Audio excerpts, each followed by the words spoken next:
The gentlewoman from Maine is recognized for 3 minutes. Thank you very much, and thank you,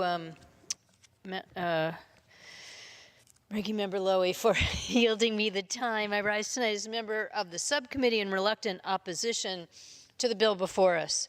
I want to thank the ranking member and the chair for their hard work on this bill. I know that in a truly bipartisan fashion, there's been an effort to address many issues that are important to me and to other members. For example, I appreciate that the committee has come together to fund the National Endowment for the Arts and the National Endowment for the Humanities at strong levels that will help support our local economies and protect important cultural institutions. But the truth of the matter is that we will be voting on numerous amendments tonight that will add poison pill riders to the bill. They will gut our environmental protections and act as a straightforward assault on our country's air, water, and federal lands. The fact that so many of these harmful amendments were made in order by the Rules Committee is a telling statement of misplaced priorities. But even more telling are the amendments that were not made in order. None of the amendments to protect our oceans was made in order. Not one of the 10 amendments offered to prevent the devastation of our oceans due to oil and gas drilling off our coasts was made in order. We have members from both sides of the aisle offering these amendments.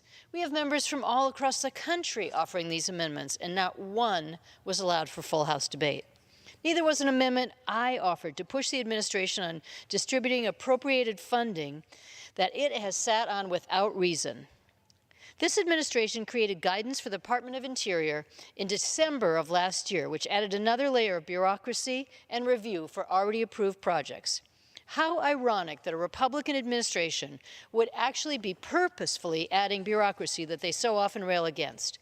This has led to an unconscionable delay in getting funds out to the communities of Texas, Florida, the Virgin Islands, and Puerto Rico that have been impacted by natural disasters, as well as other projects not related to hurricane relief.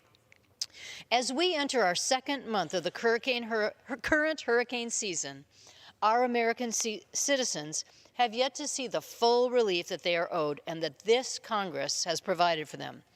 And that is because of this administration's unnecessary delays. Again, I know the work that has gone into the creation of this bill with funding levels for many programs that are vital in my home state in Maine. In Maine, we have a strong appreciation for the U.S. Fish and Wildlife Service and the Geological Survey. We love estuaries, wildlife refuges, and national parks like the beloved Acadia National Park in Maine and our new Katahdin Woods and Waters National Monument. This funding is critical, and I'm proud to be on the subcommittee that funds all of these national treasures and vital programs. But because my colleagues on the other side of the aisle will spend the next few hours attempting to gut the Clean Air Act, eliminate the EPA methane rule, restrict the Endangered Species Act, zero out funds for diesel emissions reduction, and ban even the discussion of the costs of carbon in our nation, I will not be able to support this bill. I urge my colleagues to join me in that opposition.